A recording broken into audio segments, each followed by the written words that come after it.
아멘. 아멘. 귀한 찬양 감사합니다. 마이크 볼륨 좀 더 높여주시면 감사하겠어요. 됐습니다. 괜찮습니다. 네, 괜찮습니다.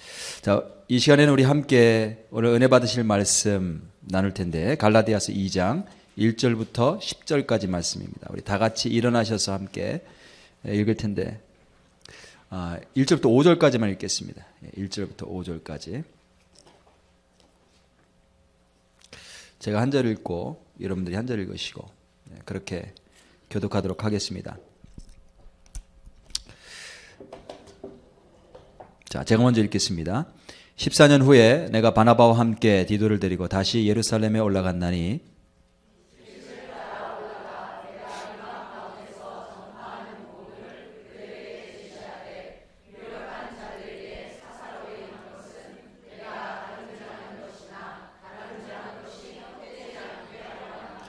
그러나 나와 함께 있는 헬라인 디도까지도 억지로 할례를 받게 하지 아니하였으니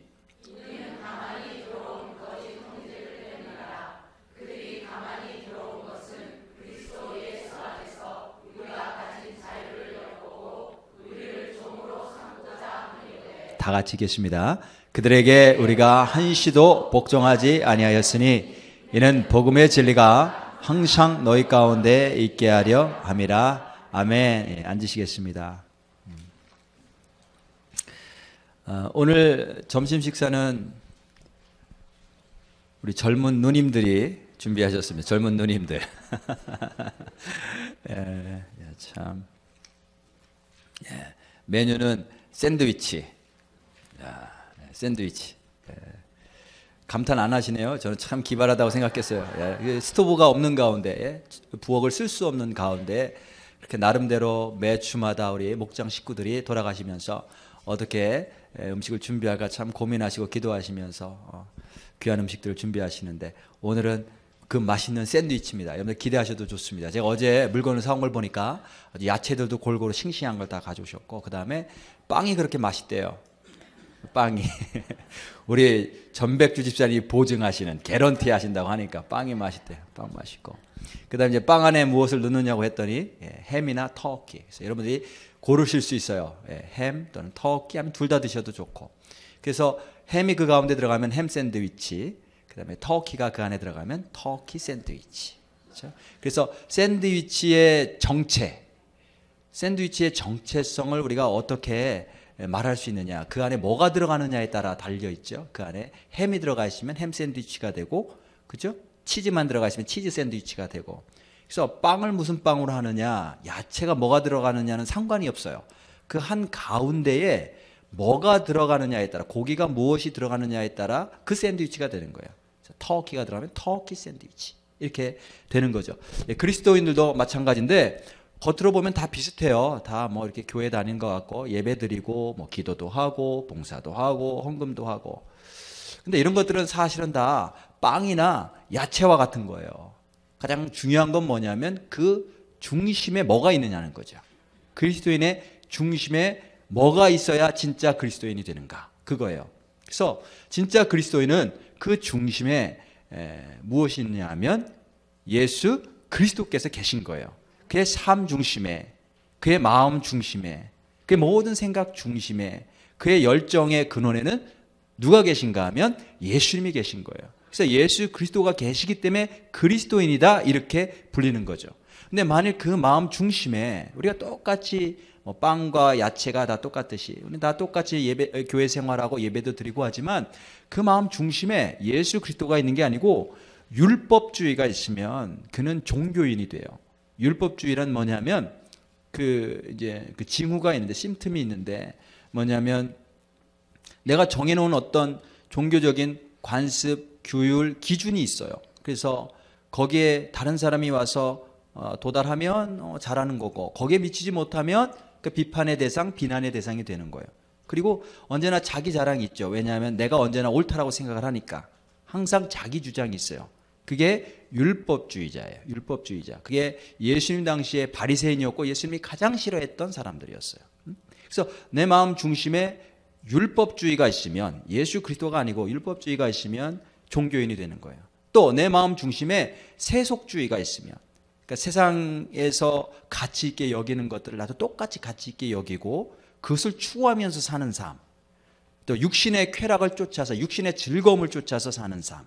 그죠? 성령의 인도함보다는 말씀보다는 내가 원하는 것, 세상적인 것, 다른 사람들과 경쟁해서 더 얻기 원하는 것들을 추구하면서 사는 삶. 그게 이제 세속주의인데 내 마음 중심에 세속주의가 있으면 그 사람은 어떤 샌드위치가 되냐면 날라리 신자. 날라리 신자죠. 날라리 신자. 교회는 다니지만 세상 사람들과 똑같은 날라리 신자. 그렇게 되는 거예요. 오늘 본문 보면 4절에 이런 말씀이 있어요. 이는 가만히 들어온 거짓 형제들 때문이라, 이런 말씀입니다. 거짓 형제들. 갈라디아서를 보면 이제 바울이 갈라디아에 있는, 갈라디아는 지역 이름이에요. 어떤 교회 이름이 아니고 갈라디아라고 하는 그런 지역에 있는 교회들을 총칭해서 이제 이야기를 하는데, 그 교회들에게 보낸 편지인데, 그들 모두에게 보낸 편지가 갈라디아서인데, 보니까 바울이 그 교회를 세우고 복음으로 잘 가르쳤는데 나중에 누가 들어왔냐면 거짓 형제들이 가만히 들어왔다는 거예요. 근데 이 거짓 형제들은 어떤 사람들이냐면 율법주의자들이었어요. 우리가 예수님을 믿음으로 구원받는 게 아니고 어떤 율법을 행해야 된다. 율법을 행해야 된다. 특별히 이제 할례를 말했는데, 할례를 행해야 너희들이 구원받지 하나님의 백성이 되지 할례 없이는 하나님의 백성이 되지 않는다. 이렇게 얘기를 해서 바울이 전한 예수 그리스도의 복음을 자꾸 훼손시키려고 하는 사람들이 있었어요. 그때 바울이 그들을 다시 교정하기 위해서, 그것을 고치기 위해서 보낸 편지가 갈라디아서예요. 그래서 갈라디아서의 메시지는 굉장히 간단합니다. 뭐냐면 우리가 구원받을 때 율법을 행함으로, 할례를 행하거나 아니면 어떤 절기를 지키거나 이래서 구원받는 게 아니고 예수님을 믿음으로 구원받는다는 거예요. 그리고 이게 복음이라는 거죠. 복음. 왜 복음이냐면, 복음이 이제 기쁜 소식이라고 하는 뜻인데, 이게 왜 기쁜 소식이냐면 그 누구도 행위를 통해서 하나님 앞에 의롭다 여김을 받을 수 있는 사람이 아무도 없기 때문에 그래요. 그런데 우리가 열심히 잘해서 선행을 해서 하나님 앞에 옳다함 여김을 받고 천국에 갈 사람이 아무도 없는데 예수님만 믿으면, 그죠? 예수님만 믿으면 우리가 구원받는다라고 하는 소식이니까 이것이 기쁜 소식이었어요. 그래서 이 기쁜 소식을 전하면서 1장에 보면 먼저 감격이 터져 나오는데, 1장 4절에 보니까 그리스도께서 하나님 곧 우리 아버지의 뜻을 따라 이 악한 세대에서 우리를 건지시려고 우리 죄를 대속하기 위하여 자기 몸을 주셨으니 영광이 그에게 세세토록 있을지어다. 아멘. 그래서 우리가 우리 힘으로는 이 악한 세대에서 우리 자신을 구원할 수가 없어요. 죄로 더불어 살고 죄를 이길 수가 없고, 그래서 죄와 함께 멸망할 수밖에 없는 우리들을 하나님께서 우리를 불쌍히 여기시고 긍휼히 여기시고 우리를 구원하시기 위해서 예수님 보내주시고 나 대신 피를 흘리셔서 나를 사주셨다는 거죠. 하나님의 자녀로 여기 대속하셨다는 것은 뭐냐면 대신 사주셨다는 거예요. 그래서 우리가 구원을 받았다고 하면서 막 감격에 복받쳐서 영광이 그에게 세세토록 있을지어다. 아멘. 그래서 바울은 이렇게 보면 어떤 바울의 편지를 보더라도 그가 예수님께서 자기 자신을 구원해 주신 그 또 예수님의 그 희생과 하나님 아버지의 사랑, 이것에 감격해 가지고요. 이거 감격해서 어쩔 줄 모르는 표현들이 곳곳에서 나와요. 그가 구원받고 나서 이제 다니면서 복음을 증거하는데, 복음을 증거할 때 어떤 때는 같은 동족에게 핍박을 받았어요. 같은 동족이 죽이려고 했고, 어떤 때는 이방인들이 자기를 죽이려고 했고, 어떤 때는 여행하는 가운데 죽을 뻔했던 많은 위기들이 있었고, 그렇죠? 그런 많은 어려움들이 있었음에도 불구하고 어디를 가든지 누구를 만나든지 그는 예수님 증거하는 것을 멈추지 않았어요. 심지어는 감옥에 갇혔을 때에도, 감옥에 갇혔을 때도, 쇠사슬에 매여 있을 때에도 하나님 찬양하고 복음을 증거하고 사람들을 구원하는 일에 자기의 모든 시간과 삶과 열정을 다 쏟아부었어요. 아니, 어디서 그러한 삶이 나올 수 있었을까? 그래서 나의 삶과 이 바울의 삶을 비교해보면 똑같이 예수님 믿는다고 하고 똑같이 예수님 때문에 구원받았다고 하는데 왜 바울은 저런 삶을 살 수 있었고 나는 그런 삶을 살지 못하고 있는가? 도대체 어디가 차이가 있는가 이거죠. 제가 지난주에 그 안희숙 사모님이라는 분의 그 간증을 들었어요. 굉장히 유명하신 분이죠. 그 일제시대 때 신사참배 반대해서 감옥에 갇히고 고문당하고 그리고 순교했던 분들이, 죽임 당했던 분들이 굉장히 많이 있어요, 우리나라에. 그런 분들의 죽음 때문에 한국 교회가 부흥됐던 거예요. 그런 분들의 어떤 희생과 그런 피가 있었기 때문에 그렇습니다. 근데 이 안희숙 여사님이 감옥에 이제 그때 신사참배 반대해서 평양 경찰서 감옥에 갇혔는데, 함께 옆방에 누가 있었냐면 주기철 목사님이라는 분이 계셨어요. 주기철 목사님도 유명하신 분이죠. 근데 그 감옥 안에서는 서로 이야기를 할 수 없었기 때문에 어떻게 대화를 했는가 하면 손가락으로 벽에 써서 서로 대화를 했대요. 그래서 어느 날 주기철 목사님이 안희숙 사모님에게 이렇게 물어봤대요. 손가락으로 이렇게 쓰면서, 안희숙 사모님, 만일 당신이 여기서 나가게 된다면, 하나님께서 은혜를 베푸셔서 당신을 내보내 주신다면 당신은 무엇을 하고 싶습니까? 그래서 이 안희숙 사모님이 그 질문을 받고 자기가 답변하는 대신에 다시 그 목사님에게 똑같은 질문을 했대요. 주기철 목사님은 만일 하나님께서 당신을 여기서 내보내신다면 당신은 무엇을 하고 싶습니까? 그때 주기철 목사님이 이렇게 대답을 했대요. 만일 하나님께서 나를 이 감옥에서 내보내신다면 내가 한 번 더, 마지막으로 한 번 더 하나님을 사랑하는 사람들 앞에 서서 하나님의 사랑이 어떠한 사랑인지 그 사랑을 전하고 싶습니다.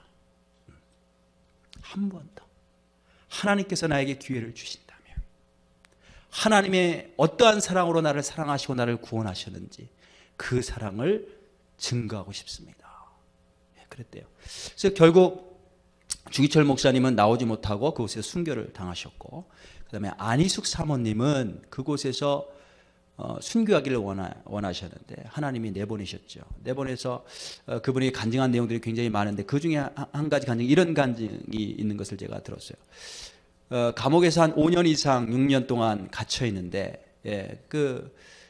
얼마나 추워요, 한국 겨울이. 더군다나 위쪽 평양 쪽은 너무너무 추운데 겨울에 이런 난방이라는 게 있을 리가 없잖아요. 아주 전혀 그런 난방이 없어서 너무너무 추워가지고 밤새워 한숨도 못 자고 덜덜덜덜덜 떠는 바람에 그런 어떤 감옥 생활이 이어지는데, 음식도 제대로 주지 않아서 손톱, 이게 영양실조에 걸렸죠. 동상, 온몸에 동상 걸리고 영양실조 걸리고, 손톱은 다 빠지고 머리카락 다 빠지고 몸은 쪼그라들고, 몸이 사람의 형체가 아닐 정도로 이렇게 쪼그라들고. 그런데 뭐라고 고백하냐면 이 안희숙 사모님이 자기는 한 번도 고문이 고통스러워서 운 적은 없대요. 자기는 한 번도 추워서 울어본 적이 없대요. 자기는 한 번도 감옥에서 배가 고파서 울어본 적이 없대요. 근데 날마다 울었다는 거예요. 예수님만 생각하면, 십자가의 사랑만 생각하면 눈물이 나서 날마다 울었다는 거예요. 근데 이게 추우니까 이 눈물이 흘러내릴 때 이게 얼어버리잖아요, 눈 밑가에. 이거 제가 오늘 아침에 미국 형제들에게 설명을 하려는데 제가 영어가 짧아서 설명이 안 됐어요. 눈물을 흐르는데 이게 눈물이 얼어붙잖아요, 추워가지고. 근데 거기가 짓무르고 나중에 그게 썩어가지고 곪고, 그래서 고름이 흘러내리고, 그래도 계속 눈물이 나는 거예요, 계속. 야, 이런 분들, 지금 우리가 상상할 수 없는, 우리는 너무나 편안하게 신앙생활을 하는데, 그죠? 이런 우리가 상상할 수 없는 고난과 핍박 속에서 어떻게 그런 것들을 이겨나가면서 신앙을 지킬 수 있었을까 생각해 보면 그 안에 예수 그리스도의 사랑이 있었기 때문에 그렇습니다.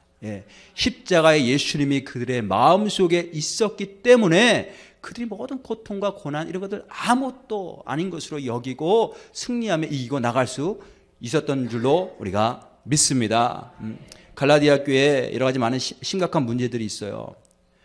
그 문제도 이제 해결하려고 바울이 편지를 썼는데, 뭐 문제 없는 교회가 어디 있겠어요? 문제 없는 가정과 문제 없는 인생이 어디 있겠어요? 그것들을 이제 해결하기 위해서 우리가 하나님 앞에 나오고 또 기도하기도 하는데, 갈라디아서를 읽어보면, 뭐 갈라디아서뿐만이 아니라 어떤 바울의 서신도 읽어보면 가장 먼저 보이는 게 뭐냐면, 이 바울이 하나님의 은혜로 예수 그리스도를 통해서 구원받은 그 구원의 감격.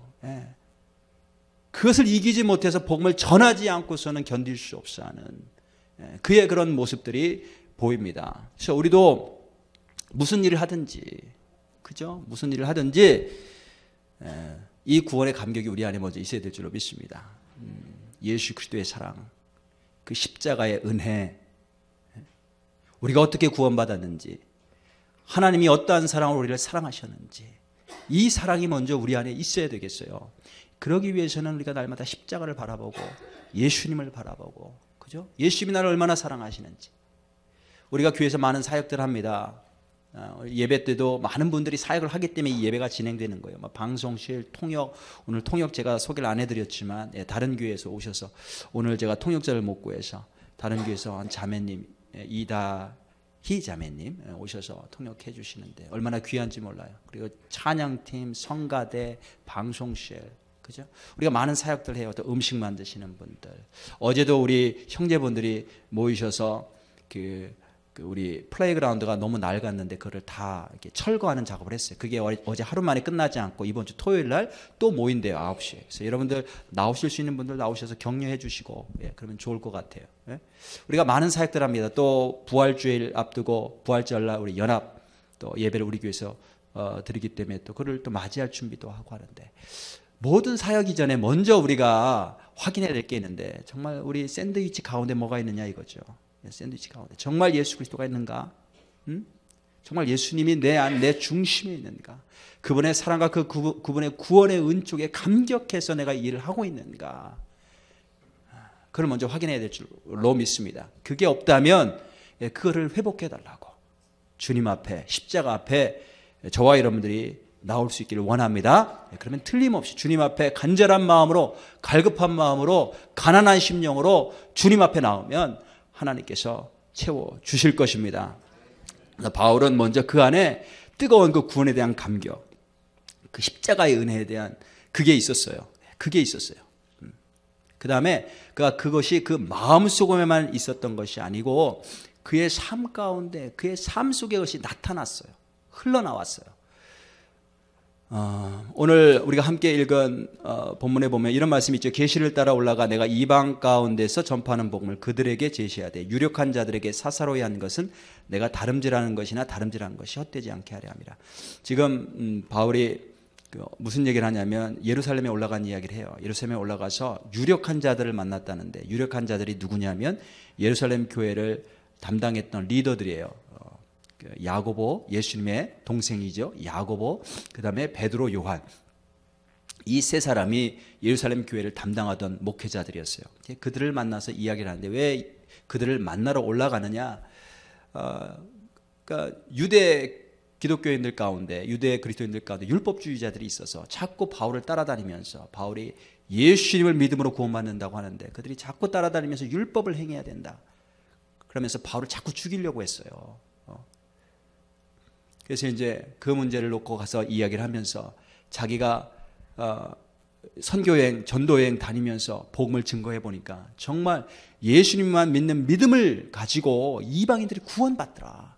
그들이 율법을 행하지 않아도, 그들이 할례를 받지 않아도 하나님이 역사하시고 그들을 받아주시고 그들의 죄를 사해 주시고 성령을 주시는 것을 내가 보고 목격했다. 이러이러한 일들이 일어났다. 이런 것들을 함께 나누기 위해서 예루살렘에 올라간 거예요. 그러니까 바울은 그 구원의 은총과 은혜를 자기가 받은 그런 감격과 은혜 속에 살았을 뿐만이 아니고 그것이 그의 모든 삶 가운데 사역으로 드러나고 나타났어요.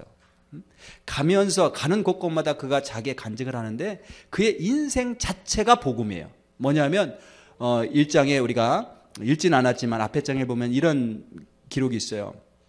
내가 이전에 유대교에 있을 때 행한 일을 너희가 들었거니와 하나님의 교회를 심히 박해하고 멸하고, 옛날에 구원받기 전에는 예수 믿는 사람 교회를 핍박하고 예수 믿는 사람 죽이려고 쫓아다니고, 그렇죠? 내가 내 동족 중 여러 영갑자보다 유대교를 지나치게 믿어 내 조상의 전통에 대하여 더욱 열심히 있었으나 그러나 내 어머니의 태로부터 나를 택정하시고 그의 은혜로 나를 부르시니까, 그런 나를 그냥 내버려 두시지 않고 하나님이 은혜로 그 죄인을, 그죠? 예수들을 핍박하고 교회를 핍박하고 믿는 자들을 핍박해서 죽이고 정말 1000벌을 받아도 10번을 받아도 100번을 받아도 마땅한 그런 죄인을 하나님께서 불쌍히 여기시고 구원을 베푸셔서 은혜를 베푸셔서 구원해 주셨다는 거죠. 그리고 이방인을 위한 사도로 세우셔서 사용하셨다는 거예요. 사도행전을 보면 그의 눈에 비늘이 벗겨졌죠. 예전에 보지 못했던 것들이 이제 구원받음을 통해서 성령 받고 나서 눈에 비늘이 벗겨지고 보게 되고, 그래서 그의 삶이 완전히 변화되었어요. 그래서 바울의 삶 자체가 복음이었고 그가 가는 곳곳마다 이 복음을 증거하는 그러한 삶을 살았어요. 그래서 이 안에 예수 그리스도, 살아계신 예수 그리스도의 그 은혜, 그 십자가의 은총, 내가 어떻게 구원받았는지, 구원받을 수 없는 죄인인데 하나님의 사랑으로 구원받았다는 것을 분명하게 바울이 이해한 이후에는 그냥 그대로 살 수 없고 나가서 그 복음을 증거하는 삶을 살았다는 거예요. 그리고 그가 전하는 모든 말들은 그냥 머리에서 나오는 게 아니고 입술의 말뿐이 아니고 실제로 그의 삶 가운데에서 드러나는 복음이었다는 거죠. 지난 2월 달에 저희 형제들하고 같이 리트릿을 갔어요. 맨스 리트릿을 갔는데 이제 어떤 분들은 물고기를 잡고 어떤 분들은 영화를 보고 그랬어요. 근데 그날 저녁에 우리가 본 영화 가운데 어떤 영화가 있냐면 Paul, Apostle of Christ, 바울 그리스도의 사도, 이런 제목의 영화, 최근에 나온 영화예요. 이 영화를 봤어요. 근데 이 영화가 어떤 내용이냐면 이제 바울이 나오죠. 바울이 이제 감옥에 갇혀 있고 고문도 당하고 아주 가장 깊숙한 곳에 갇혀서 매질을 당하고 그 다음에 이제 사형당할 날을 기다리는 그런 상태에 있는 거예요. 근데 거기에 누가가 찾아가죠. 누가가 찾아가서 이제 방문을 하는데, 방문해서 바울을 위로할 뿐만이 아니고 바울의 이야기를 듣는 거예요. 일종의 인터뷰를 하는 거예요. 그래서 그가 죽기 전에 그의 스토리를 통해서 어떻게 교회가 세워졌는지 이걸 기록으로 남기려고 이제 스토리를 바울이 쭉 자기가 어떻게 하나님을 만났고 어떻게 교회를 핍박하다가 만났고 예수님을 만났고 그리고 하나님께서 자기를 어떻게 사용하셨는지를 쭉 이제 말을 하면, 구술을 하면 그걸 이제 받아 적는 거죠. 그래서 이제 책을 쓰려고, 그게 이제 사도행전인 거예요. 사도행전. 이제 그거를 이제 감독이 그 성경에 있는 내용을 각색해서 그걸 영화한 거예요. 그리고 그 당시 어떤 당시냐면 네로 황제가 기독교인들을 핍박해서 예수 믿는다고 해서 수도 없이 많이 죽이고, 그다음에 길거리에 그리스도인들을 이렇게 창으로 찔러서 이렇게 세워놓고 불을 거기다 기름을 두르고 불을 붙여서 그 로마 시내를 밝히던 그런 시기, 그런 시대. 그래서 기독교인들이 자기들이 어떻게 해야 될지 모르고 밖에 나갔다가 그냥 죽임당하는 일들이 허다하니까 자기들이 어떻게 해야 되느냐, 여기를 떠나야 되느냐, 아니면 맞서 싸워야 되느냐, 이런 걸로 막 논쟁이 있을 때, 그때 누가가 감옥에 gat혀 있는 그 바울에게 가서 인터뷰를 하면서 이제 그의 이야기를 쭉 듣는데, 이야기를 하다가 바울이 어떤 이야기를 하냐면 이런 얘기를 하는 거예요. 여러분들이 잘 아는 그런 내용이에요. 사랑은 오래 참고, 사랑은 온유하며 시기하지 아니하며, 사랑은 자랑하지 아니하며 교만하지 아니하며 무례히 행하지 아니하며 자기의 유익을 구하지 아니하며 성내지 아니하며 악한 것을 생각하지 아니하며 불의를 기뻐하지 아니하며 진리와 함께 기뻐하고 모든 것을 참으며 모든 것을 믿으며 모든 것을 바라며 모든 것을 견디느니라. 우리가 그냥 고린도전서 13장에서 이렇게 읽을 때는 사랑이 그런가 보다 하지만, 바울이 이런 말을 할 때 그냥 그의 머릿속에서 입술로만 나온 게 아니고 그의 삶 속에서 나왔다는 거죠. 엄청난 핍박 속에서, 엄청난 죽음의 위협 속에서 자기를 죽이려고 하는 원수들을 향해서 사랑해야 된다는 거죠. 그러면서 그 영화 속에서도 뭐라고 얘기를 하냐면 사랑해야 된다. 사랑이 이긴다. 모든 상황 속에서의 해답은 사랑이다. 그러면서 그는 무슨 생각을 하냐면, 자기가 그렇게 교회를 핍박하고 예수 믿는 사람들 죽이는데 어린아이까지도 죽였던 그 모든 과거의 기억들이 막 생각나면서 그의 그 기억의 고통 속에서 헤어나오지를 못하는 거예요. 근데 그런 그를, 하나님의 원수처럼 행했던 그를 사랑하셨던 그 하나님, 나를 사랑하셨던 하나님, 그래서 사랑은 오래 참고, 사랑은 모든 것을 견디고, 사랑은 모든 것을 믿는 것이다. 자기의 삶 가운데서 그 고백이 나오는 거죠. 우리가 정말로 하나님의 은혜로 구원받았다면 우리 인생에 그 복음이 드러나야 됩니다. 그렇죠? 우리가 정말 구원받았다면 내 인생도 마찬가지로 복음이 될 수밖에 없는 거예요. 내가 예수 믿기 이전에, 내가 구원받기 이전의 삶은 이런 삶이었는데 예수 믿고 나서 이렇게 바뀐, 그게 있어야 맞죠. 그죠? 그러니까 내 인생 자체도, 바울뿐만이 아니고 내 인생 자체도 내가 구원받을 수 없는 죄인이었는데 하나님이 그 놀라운 사랑으로 나를 구원하셨다. 그래서 지금 현재 내가 이렇게 되었다라고 하는 그 고백이 내 인생에도 있어야 되는 거예요. 그렇죠? 저는 되돌아보면 뭐 신학도 공부하고 기독교 집안에서 태어나서 신학도 공부하고 늘 언제나 교회를 떠나지 않고 교회 생활하고 그다음에 뭐 목사 안수도 받고 목사도 되고 했지만 되돌아보면 율법주의자였어요. 율법주의자. 그거를 깨달은 지가 몇 년 안 돼요. 아, 내가 율법주의자였구나. 그를 깨달았다는 건 뭐냐면 예수님의 복음을, 예수님을 통해서 내가 어떻게 구원받았는지를 알게 되었다는 거죠. 그리고 나서는 지금도 뭐 완전히 없어지진 않았지만 그리고 나서는 사람들이 조금씩 이해가 되기 시작을 했어요. 누가 말도 안 되는 행동을 할 때에, 누가 말도 안 되는 말을 할 때에, 그걸 그냥 뭐 즉시로 커렉션 하려고 하지 않고, 옛날엔 그랬거든요. 이거 뭐 커렉션 해야지. 저 잘못 가는데 교회 안에서 저런 일이 있으면 되나? 즉시로 커렉션 하고 싶었는데 나의 모습을 생각해 보니까 하나님이 오래 참으셨더라고요. 오래 참으셨어요.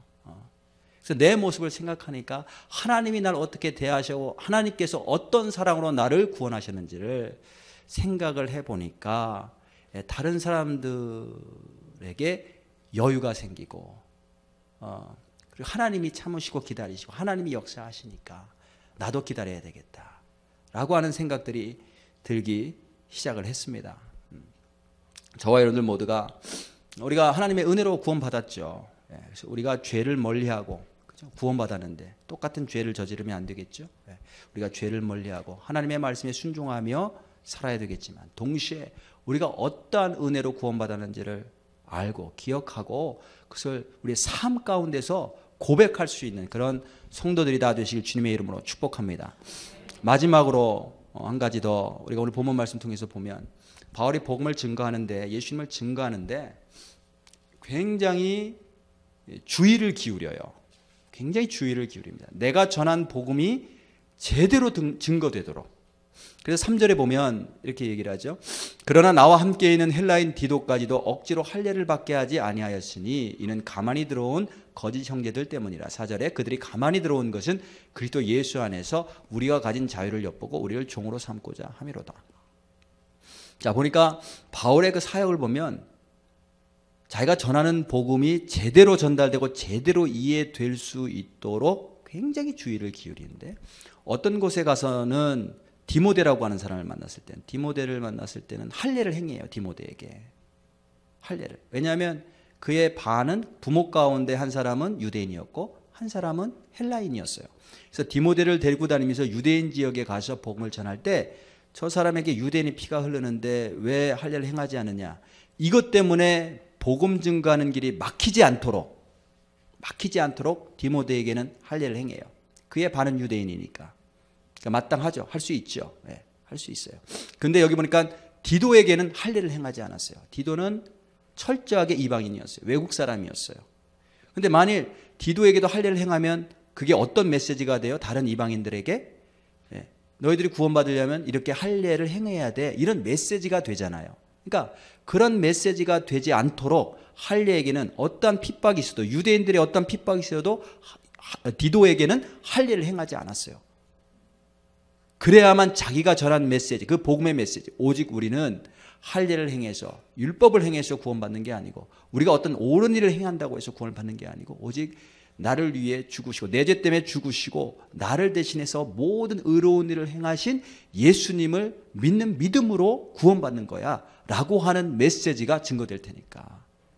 그래서 할례를 행하느냐 할례를 행하지 않느냐 이런 거 하나하나에도 그는 굉장히 주의를 기울였어요.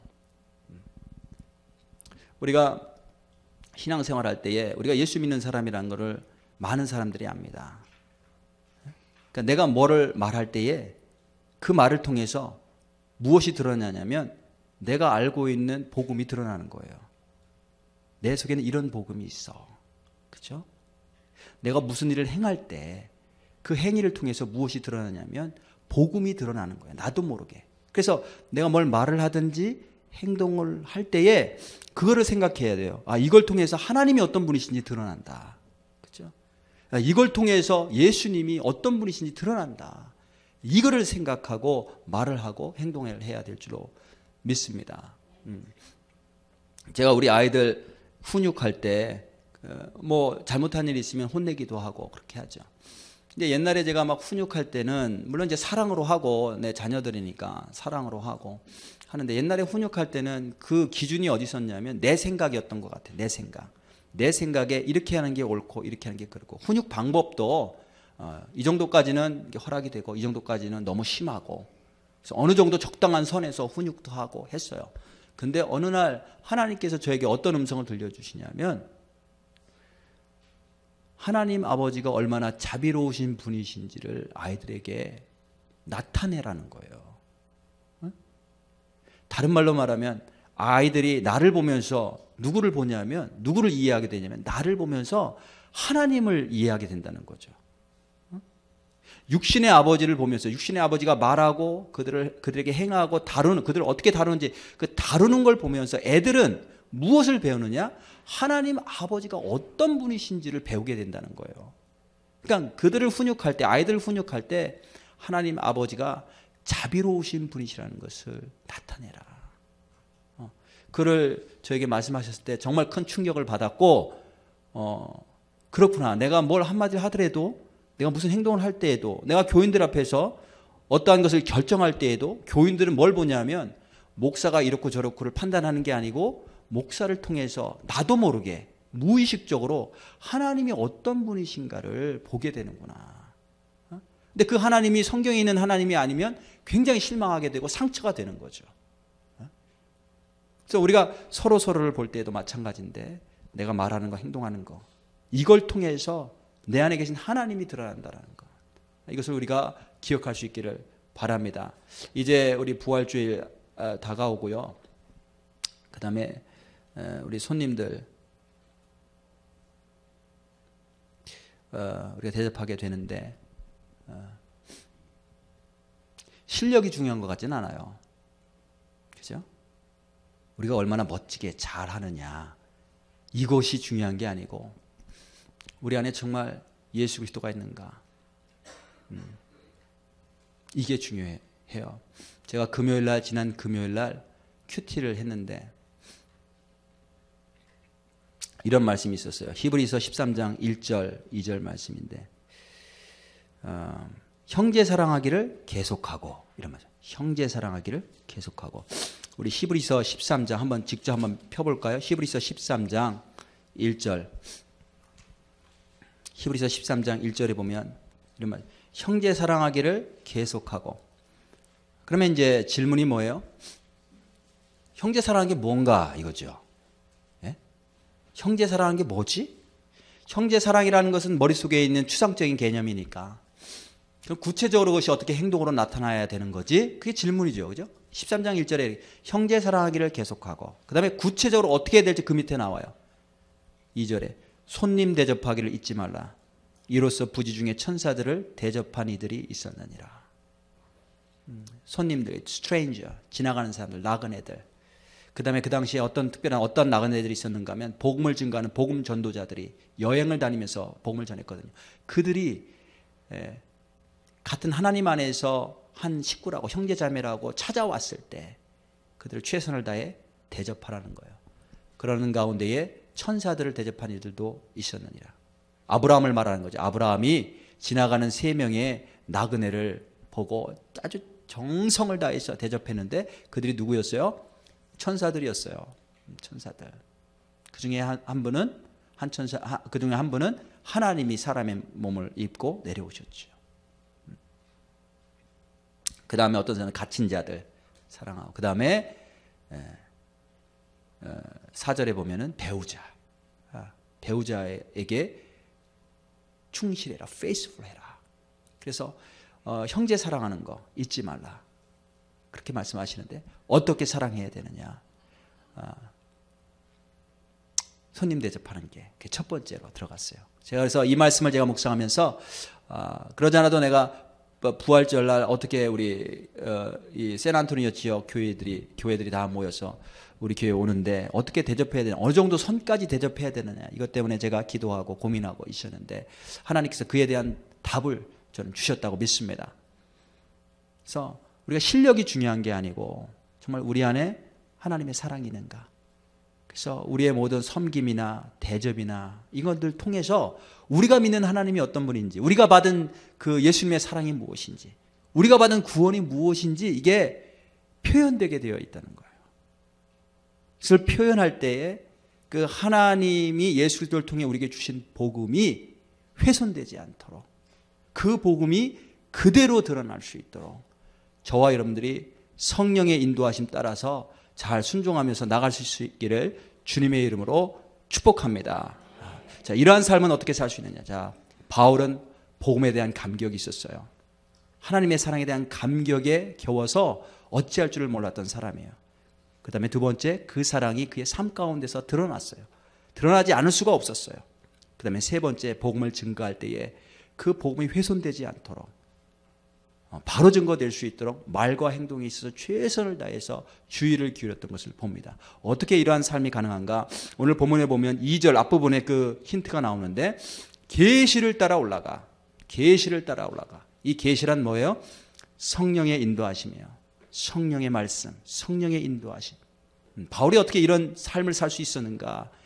그가 성령의 인도하심을 따라 살았기 때문에, 사람의 생각과 사람의 감정과 사람의 마음이 아니고, 나는 이렇게 할 거야, 나는 이렇게 생각할 거야, 나는 여기까지야, 내가 결정하는 게 아니고 성령님께 내 삶을 맡기고 주의 인도하심을 구하고 그 삶을 따라갈 때에 저와 여러분들이 이러한 귀한 복음에 충만하여서 복음을 증거하는 그런 귀한 복된 하나님의 자녀가 될 줄로 믿습니다. 자, 우리 함께 오늘 말씀 생각하면서 찬양할 텐데, 아까 불렀던 1000번을 불러도라고 하는 찬양이 있더라고요. 그 찬양으로 우리 마지막 찬양 부르겠습니다. 우리 다 같이 일어나서 한번 찬양 부르시고 성만찬 하는 시간 갖도록 하겠습니다. 다 같이 일어나셔서 찬양 한번 부릅니다.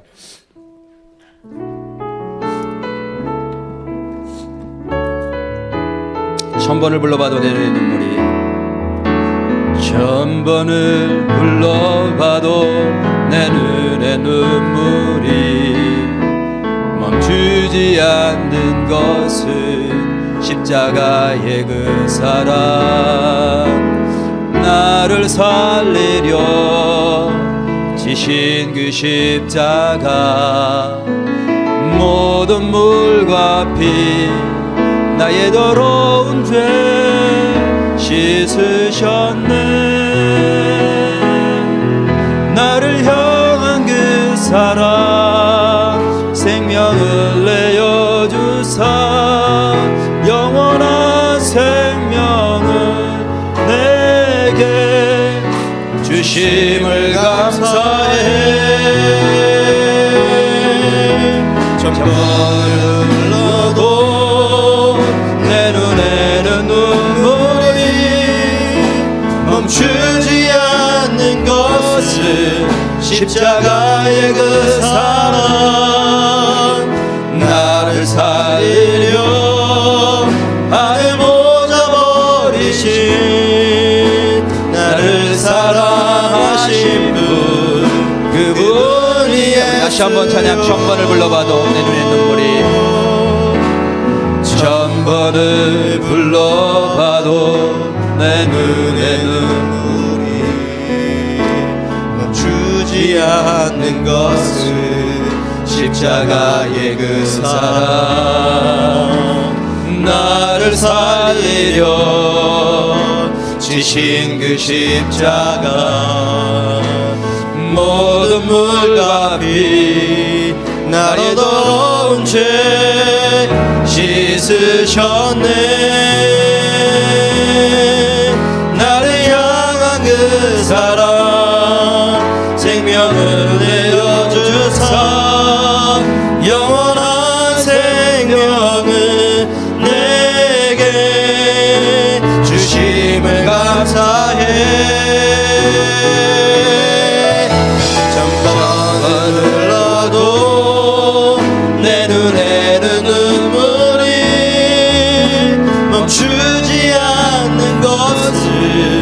십자가의 그 사랑 나를 살리려 하늘보다 버리신 나를 사랑하신 분 그분이 예수요. 아멘. 우리 함께 오늘 말씀 생각하면서 우리 통성으로 기도하기를 원합니다. 특별히 오늘 이 시간에는 성만찬을 대합니다. 예수 그리스도의 몸과 피, 우리를 위해 부서뜨리시고 흘리신 그 몸과 피를 우리가 빵과 잔으로 함께 나눕니다. 이 시간에 우리가 믿음으로 이 빵과 잔을 나눌 때에, 받을 때에 주의 성령께서 역사하셔서 주님과 함께 다시 연합하는 놀라운 역사가, 주의 영으로 충만해지는 역사가 있을 것입니다. 주님, 오늘 이 성만찬을 대하면서 내게, 내 안에, 내 중심에 십자가를 통한 예수 그리스도의 그 구원의 역사, 하나님의 은혜와 하나님 아버지의 사랑과 그 은혜가 다시 한번 충만해지는 시간 될 수 있도록 인도하여 주옵소서. 내가 세상 살면서 또 신앙생활하면서 열심히 봉사한다고 했지만 정말 내 안에 하나님이 충만한 하나님의 사랑과 그 은혜, 그에 대한 감격이 부족했습니다. 하나님, 주여 갈망합니다. 갈급합니다. 나에게 먼저 하나님, 이 하나님에 대한 사랑, 십자가의 그 은혜가 다시 한번 채워지고 회복되어지는 역사가 하나님 이 시간에 있게 축복하여 주옵소서. 지난날 하나님, 주님을 믿는다고 하지만 내 모든 말과 행동을 통해서 주의 복음을 훼손시켰던 것을 용서하시기를 원합니다. 그리스도의 사랑, 하나님 아버지의 사랑과 자비를 나타내야 되는데 하나님 오히려 하나님 정말 악하게 그 모든 것들을 훼손시켰던 것을 용서하여 주시고, 하나님 다시 한번 말씀을 통해 깨달아 싸우니 내 심령을 그리스도의 피로 깨끗게 씻어주시고, 오늘 하나님이 이 성만찬을 통하여서 주의 성령으로 다시 한번 채워지고 새롭게 되어지는 역사가 있게 도와 주옵소서. 우리 함께 통성으로 함께 말씀 생각하면서 기도하도록 하겠습니다. 기도하시겠습니다. 하나님 아버지 감사합니다. 오늘 하나님께서 우리를 불러주시고 다시 한번 주님 앞에 나와서 하나님 예배를 드리면서 말씀을 통하여 다시 한번 우리 심령의 하나님, 이 갈급한 심령, 오직 주의 사랑으로 채우기를 소원하는 그런 갈망을 주시니 감사합니다. 세상을 살면서 하나님, 내 모든 말과 행동을 통해서 하나님을 증거하고 나타나는 삶을 살았어야 되는데 그렇게 살지 못했습니다. 용서하여 주시고 오늘 그리스도의 보혈로 다시 하나님 아버지 모든 지난날의 잘못된 생각과 마음들, 모든 언행들 하나님께서 씻으시고 깨끗게 하여 주시기를 원합니다. 하나님 주의 성령으로 이 시간 채워주시고 하나님을 따라 살아갈 수 있도록 인도하여 주옵소서. 내 생각과 내 마음에 따라, 내 기준에 따라서 말하지 않게 하시고 그것에 따라 행동하지 않게 하시고 아버지의 사랑을 붙잡고 그 사랑에 충만하여져서 하나님 아버지 어디를 가든지 무엇을 하든지 복음이 증거되고 내 안에 있는 그리스도가 증거되는 그러한 삶을 살아갈 수 있도록 아버지 인도하여 주옵소서. 이 시간에 성만찬을 축복하시기를 원합니다. 주의 성령이 임하시기를 원합니다. 우리 한 사람 한 사람을 붙잡아 주시고 주장하여 주시옵소서. 하나님 인도하여 주시기를 원합니다. 하나님 아버지 감사합니다. 오늘 하나님 우리를 불러주시고 또 예배를 통해서 다시 한번 우리 십자가에게로 우리의 삶의 초점을 조정할 수 있도록 인도하시니 감사합니다. 하나님, 내 힘으로 살 수 없습니다. 내 힘으로 구원받는 게 아닙니다. 하나님 오직 주의 은혜가, 십자가를 통한 그 그리스도의 희생, 그 그리스도의 사랑이 내 안에 충만해져야 하나님 아버지 내가 살아갈 수 있고 복음을 증거할 수 있습니다. 그 사랑으로 우리를 충만케 하여 주옵소서. 이 시간 우리가 하나님 떡과 잔을 함께 먹고 마십니다. 예수 그리스도의 몸과 피입니다. 함께 먹고 마실 때 그리스도로 충만해지는 시간 되게 도와 주옵소서. 예수님의 이름으로 기도드렸습니다. 앉으시겠습니다. 다 앉으시겠습니다. 유메시린 우리 성만찬을 돕기 위해서 좀